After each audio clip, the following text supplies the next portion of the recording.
This is the Cadence Wattage ride. We're on County Road 494. We're about to go on to County Road 466. And we've been through what is called the Ranchettes section, which is usually the part where the ride blows up and attacks go. But today was a weird day. It didn't happen that way. A lot of difficulty and stress. Well, in the beginning because there was a breakaway, so there was a lot. It was a lot faster at the beginning of the ride. We're 48 miles into this, and this is really the finishing straight for this race. When I say it's a race, this is not actually a race, but it's treated like a race. It's one of those group rides that is treated like a race. And so you get some Cat 2s here. So the two guys right in front of me here are Cat 2s. I'm going to tell you a little bit about the results because I think that might make it more interesting. The guy right in front of me, that's Randy, he wins. The guy who just went up the left, Cat 1, Grayson. So he's someone that's definitely being marked and watched and so forth. The guy right in front of Randy, my teammate, so the guy with the red, yellow, and black, those are my teammates. He gets in a two-man breakaway and almost wins, but is caught right before the finish. So you can kind of see what different guys do here as you observe them and watch them if you have a view here. So you can see Grayson there with the pink on his bibs. He had just moved up. Randy's following him. I'm on Randy's wheel. I've been sitting in the whole time, essentially. Not really feeling it today so much, and I don't know why I sat in, but part of it is legs didn't feel super great and wasn't really sure what my goals were for this ride. I kind of didn't want to do a hard ride today. But anyway, so we see that we're going a little faster here and guys are pushing the pace. And what's going to happen here is there will be a breakaway and then a secondary breakaway. And so we'll just see how it plays out here. This is an incline, of course, great place to attack because some guys are good at going uphill and some guys aren't. Some guys are light, some guys are strong, some guys aren't. And I am neither light nor strong. On a good day, maybe I'm moderately okay for strength, but I'm not light. So that's, well, you know, compared to somebody who's 200 pounds, like the guy 2 bikes in front of me, I think he's over 200 pounds. He's got to be over 200 pounds. That's Brent. Very strong. He's going to blow away the 50-plus Texas Cup this year. He's going to be, I think if he doesn't race again, he probably has it wrapped up. But anyway, so he's one of the best sprinters around. So we have a lot of sprinters in the field. Now, the guy I pointed out, Randy, the guy who was in front of me who's going to win this, he's a sprinter. Got those fast twitch Asian genes. So it will come down to a sprint. And let's see, where's the wind coming from? It was a low wind day today, really low wind, lower than usual. The wind is coming from the south, so it's blowing from the screen, from the left to the right of the screen. So you can see up ahead, there are guys off the front, and that looks like Grayson. And I can't tell who's behind him, but Grayson is up there. So I don't know, you know, I would probably say that I think Grayson's the only Cat 1 in this field. There goes my teammate John on the right side. He's a Cat 2. And John was active in attacking all throughout this ride. He was in the early breakaway. Brent there attacking on the left in the blue, on the blue bike. Windsor, he was in the early breakaway. So the ride is getting ripped apart here as guys are going fast. So the guy just behind me, Joel, I just went past, he gets second in the sprint. So he gets second in the finish. So just going backwards right here doesn't really mean anything, at least as to the results that we already know about. So you can kind of see what different guys do. And, you know, if you're going to win the sprint, it might be good to save your energy if it's going to come down to a sprint. Now, the interesting tactics with this thing was I had a teammate up the road in the breakaway. So you can see there goes Grayson again as we caught them, and he's going again. I think that's John up on the left. Was that John? My teammate who's following. And there's Randy. You can see him about 4 bike lengths ahead of me with the yellow vest. He's on the elite Cadence team. And Windsor is going to play a big role in this, so that'll be kind of fun to watch. Making sure that we're not going to get T-boned by cars in that. Ooh, this was a little bit sketchy for me for a second, as I wasn't sure if that guy was going to whip out right into me. And so I did touch the brakes there. Hope it wasn't causing any distress behind me, but I needed to give him some space. Last thing I want to do is go down on one of these group rides or any ride. Ooh, dog in the middle of the road. Lots of dogs on this ride. It really kind of, I don't know what happened. At one point there were guys that had to stop because they were bit by a dog, attacked by a dog. I don't know what happened with the dog, but it was, maybe I have video of it in the full video, I don't know, but there were dog issues. It's not fun to get chased by dogs out on these rural roads. So I can't tell if my, okay, there's my, no, wrong person. All right, so I think there's our brake, two-man brake is up where, let's see, you can see 2 guys up ahead, definitely, 2 guys in a brake, and I think that's my teammate Steve and the other guy. I'm not sure what team he was on or who he was, but I believe that's my team's brake, so that's great for me and the rest of us to have a guy off the front, and that should allow us to not have to do any work, for the other teams to do work. And okay, boom, there goes John again up the left, my teammate, and I believe John forms this secondary brake. So let's see what happens here. To be honest, I wasn't paying so close attention during the ride.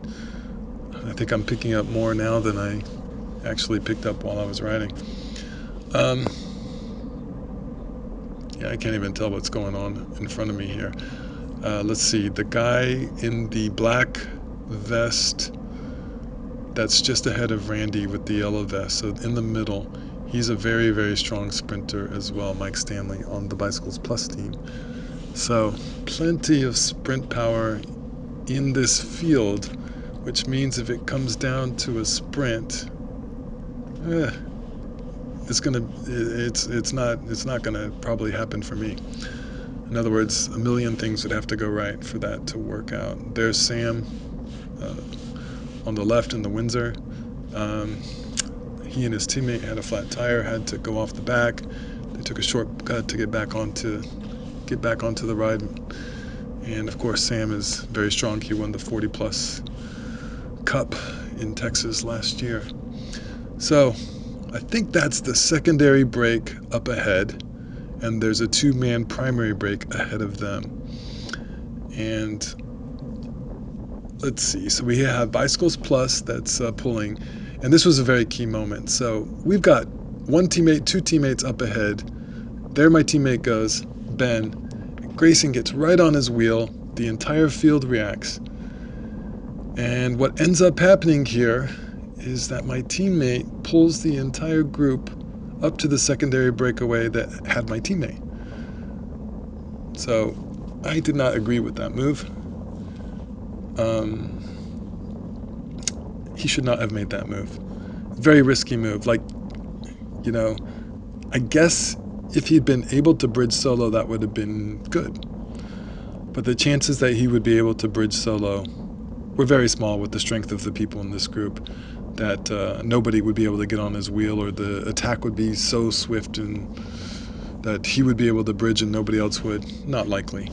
And so that was, I think, a detrimental move. So John in the secondary brake had actually been thinking about bridging up to the first brake. He wasn't sure if he could, but he'd been thinking about it. But certainly those plans go into the crapper with that particular move. So here goes Sam. I see Sam moving up. Sam wants to close to the primary brake. So I'm on Sam's wheel, and my intention here is that he not get to that brake up there, because that's the 2-man brake with my teammate. So he's on Windsor, I'm on Pack, I'm on his wheel, and Sam is going pretty hard here. You know, I'm going 400 watts in his, for a moment I was anyway, 300 watts in his slipstream. So yeah, it was funny. My teammates, because I have such a poor position on the bike and I'm not aero at all, they couldn't see Sam. All they could see was me on the front and us going really fast.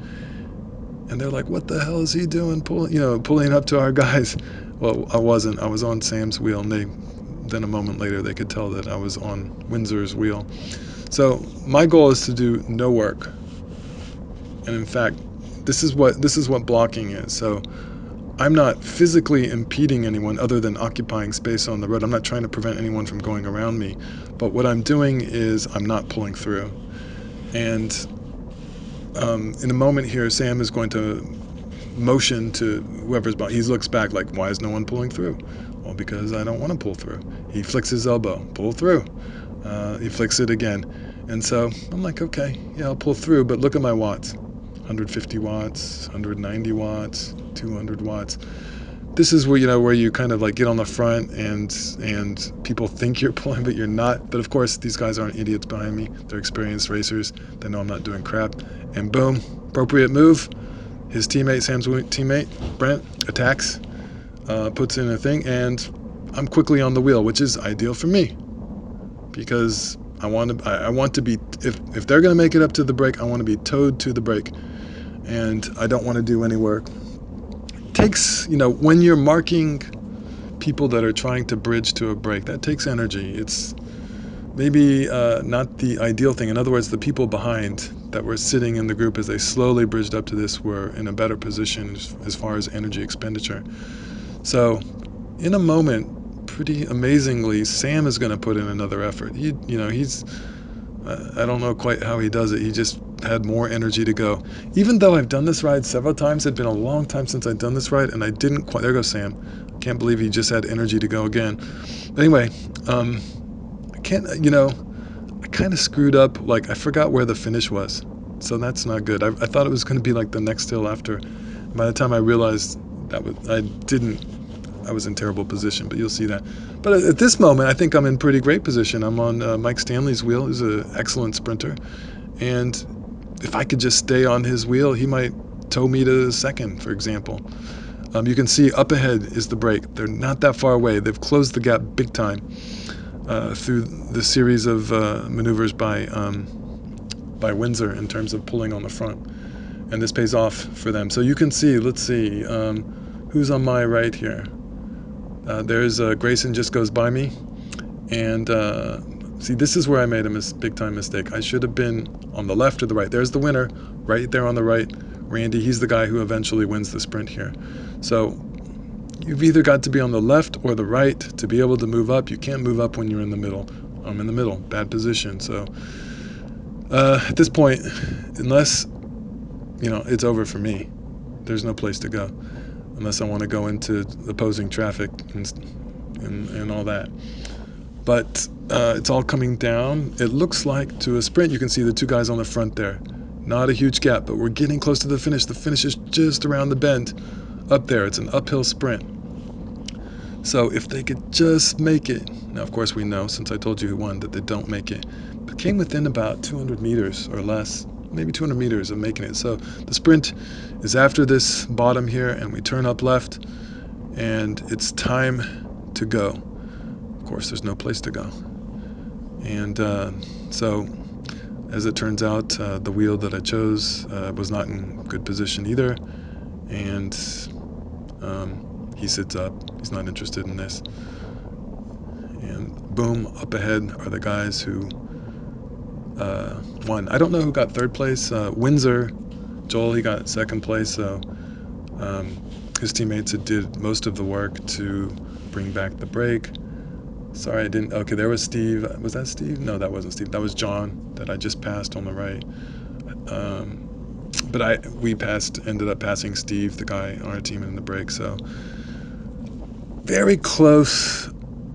I kind of wish, since I sat in the whole time, it would have been nice if I had been involved in the sprint instead of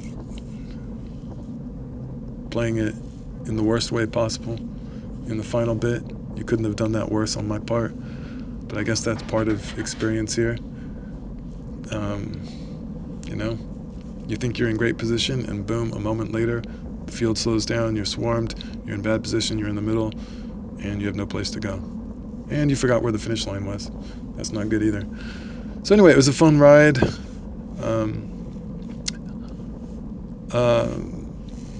I guess I'll post up the Exert profile right here so you can see what the efforts look like in terms of maximum power available and what the finish looked like. So it was kind of, energy that was expended at the finish. Wasn't certainly a breakthrough, but it wasn't easy either. So you can see that number, see the MPA go down in sort of stepwise pyramid fashion. So these are group rides that mimic. Anyway, I guess I should have pointed out the finish line. You can see that was the finish line. The New Hope sign was the finish line, and now it's just a slow roll back home, back to the Cadence shop where everyone's parked and stuff. And so it's a fun ride. Hope you enjoyed this. Hope you learned something, or at least watched something that was of mild interest. Anyway, thanks guys.